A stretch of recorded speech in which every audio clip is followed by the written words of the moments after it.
One ally is fighting for the end of a regime. The other is fighting for the end of a recession.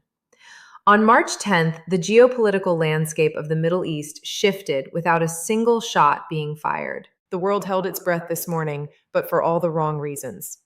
At 2:17 a.m. Eastern, Iranian state television didn't just interrupt the news, it signaled the end of a geopolitical era. A senior IRGC commander, flanked by clerics in black robes, announced a name that stunned intelligence agencies from DC to Tel Aviv. Iran has a new supreme leader, Mojtaba Khamenei. He is 56. He is the son of the man America killed just 10 days ago, and within hours, he delivered a message aimed directly at the heart of the United States, a message the mainstream media is sanitizing to keep you from panicking. While networks give you a one-sentence headline, I've read the leaked, unredacted transcript of Mojtaba's first address. What's in those documents is worse than any headline you've seen today. This wasn't just a succession, it was a flawlessly executed military coup. You see, by law, Iran's leader must be a high-ranking Ayatollah. Mojtaba isn't one. He's a ghost, a man who spent decades in the shadows running the IRGC's intelligence wing and crushing dissent with clinical violence. By installing him, the Revolutionary Guard didn't just pick a leader, they seized the state. The clerics are sidelined, the generals now hold the nuclear keys. The White House thought Operation Epic Fury on February 28th would decapitate the regime and force a surrender. They killed the old guard and assumed the body would wither. Instead, they cleared the path for a monster they can't control. Mojtaba's first address didn't use the language of diplomacy, it used the language of a predator. He didn't promise to resist. He used a specific Farsi phrase that translates to an irreversible, bone-shattering slap to the face of the American empire. He didn't claim survival, he claimed victory. He listed the receipts: 7 American service members confirmed dead, U.S. diplomats fleeing regional embassies, and oil markets in absolute chaos. He ended with a maximalist war aim: the total, unconditional eviction of every American asset from the Middle East. No negotiations, no off-ramps. The peace window hasn't just closed, the IRGC just welded it shut. But the real nightmare isn't the military consolidation. It's what they're doing to your bank account by tomorrow morning. Forget the tactical maps for a moment. If you're watching this thinking it's a distant crisis, you're walking blindly into a financial slaughterhouse. The mainstream media is mesmerized by the explosions because they generate ratings, but the real war is aimed directly at your bank account. Hours after Mojtaba's coronation, a senior IRGC commander stepped to the mic and issued a 2-word warning that should haunt every American: energy war. In the Persian Gulf, that means only one thing: the Strait of Hormuz. This 39-mile-wide strip of water is the jugular vein of the global economy. 1/5 of the world's daily oil supply has to squeeze through this choke point. If Iran drops a single mine or sinks one tanker, the global lifeblood stops pumping. But here's the secret: they don't even have to close it to destroy you. The mere psychological terror of a credible threat is enough to detonate the markets. Before Operation Epic Fury, Brent crude was $64 a barrel. Today, we've smashed through $100. That is a 56% increase in 10 days. Now, let's do the brutal math the news anchors are too scared to show you. Every respected financial model shows that if the IRGC follows through, oil rockets to between $140 and $180 a barrel almost instantly. For you, that's not just a number on a screen. It means the national average for gas hitting $7, $8, or $9 a gallon by the end of the month. It means your grocery bill doubling because every 18-wheeler in this country runs on diesel that just became unaffordable. The dominoes are already falling.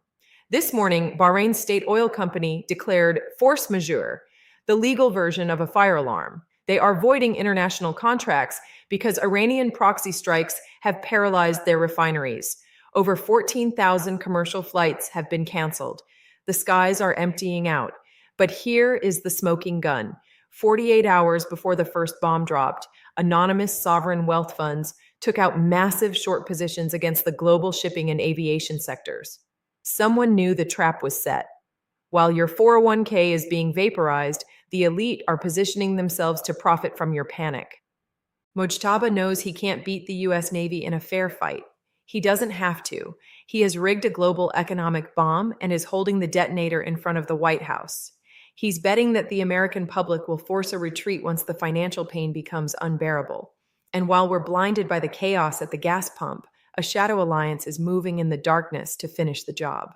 While the West is hypnotized by the flaming wreckage in Tehran, they're missing the most dangerous movement of this entire war. Look past the smoke. Look at the two massive geopolitical elephants sitting in the room, Beijing and Moscow. Since the midnight coup that installed Mojtaba Khamenei, they have been chillingly, uniformly silent. In the world of high stakes diplomacy, absolute silence isn't neutrality, it is a coordinated endorsement. They are watching the United States bleed, and they are holding the door open for the new regime. But it gets darker.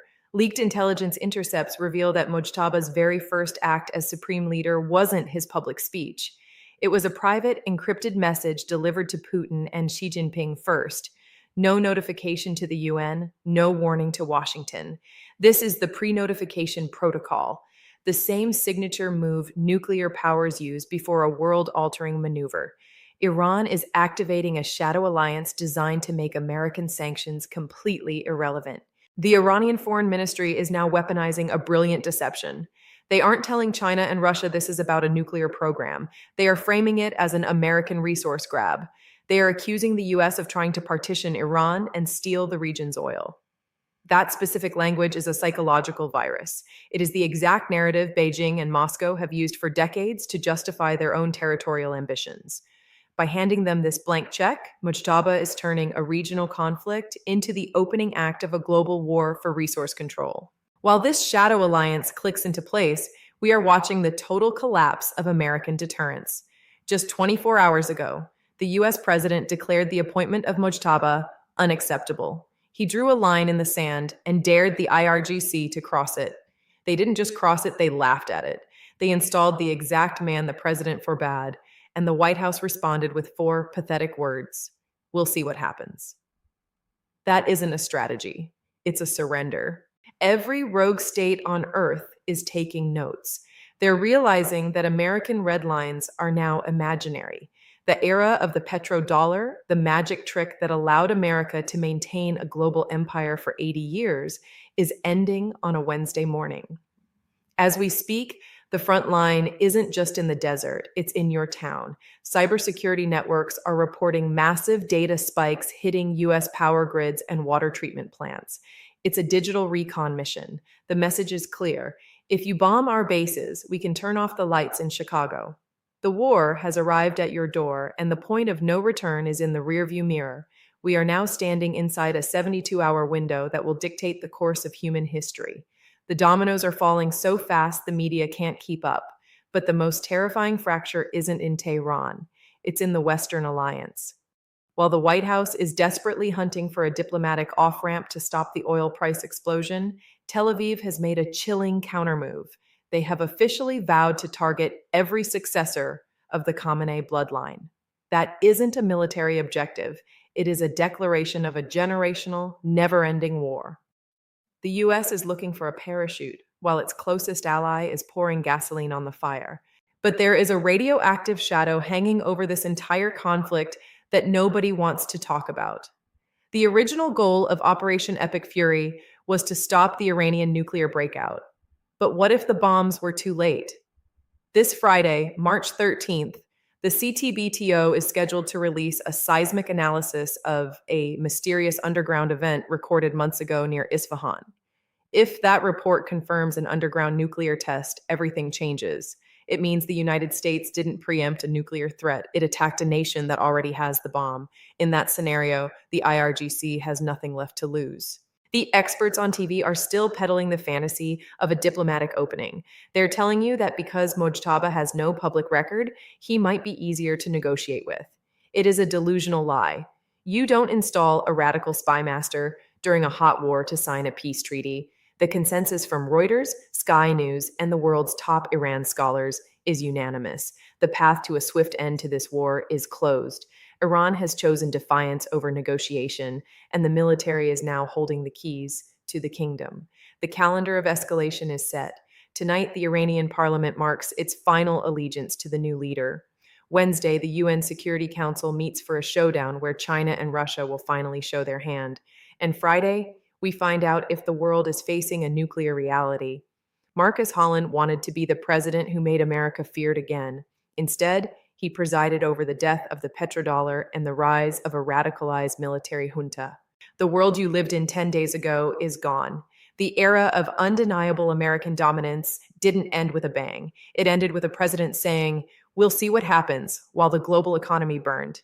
You cannot afford to be blind right now. This is the moment the empire learned its limits. Subscribe to this channel. Turn on every notification. When the CTBTO report drops on Friday, I will be here to break it down page by page. Reality always wins in the end.